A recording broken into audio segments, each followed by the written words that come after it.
আমরা সেই প্রজন্ম যারা হাসিনার গুলির সামনে দাঁড়াতে আমরা ভয় পাই নাই। অতএব কারো ভাঙ্গা ডিমে আমাদের কিছু যায় আসে না। বরং এই ঘটনার মধ্য দিয়ে আবারও প্রমাণিত হয়েছে যে আওয়ামী লীগ একটি সন্ত্রাসী সংগঠন।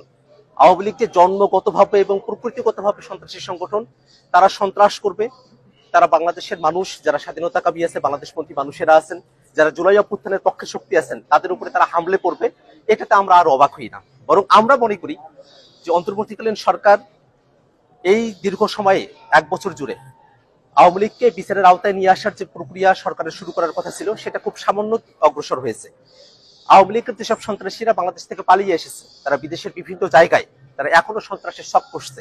আমরা অন্তর্বর্তীকালীন সরকারের কাছে আহ্বান রাখবো, যারা দেশে এবং দেশের বাইরে আওয়ামী লীগ এবং তাদের দোসররা সন্ত্রাসের শখ করছে, তাদেরকে অতি দ্রুত বাংলাদেশে ফিরিয়ে নিয়ে গিয়ে তাদেরকে বিচারের আওতায় নিয়ে আসা হবে। এবং আমরা একটা কথা বারবার স্পষ্ট করে বলি, আজকে আমরা যখন নিউ ইয়র্কে এয়ারপোর্টে আমরা নেমেছি, আমরা দেখেছি আওয়ামী লীগের সন্ত্রাসীরা তারা যখন হুঙ্কার দিয়ে আসছিল, তারা যখন নানা অশ্রাব্য গালিগালাজ করছিল। আপনারা জানেন যে আমাদের যুগ্ম সদস্য সচিব তাসিম জারা আপু, তিনি আমাদের সঙ্গে এসেছেন, তাকে উদ্দেশ্য করে নানা ধরনের অশ্রাব্য গালিগালাজ করা হয়েছে, আমাদের উদ্দেশ্য করে অশ্রাব্য গালিগালাজ করা হয়েছে। আমরা মনে করি এটাই আওয়ামী লীগের চরিত্র। আওয়ামী লীগ আজকের এই ঘটনার মধ্যে দিয়ে আবারও তাদের যে সন্ত্রাসের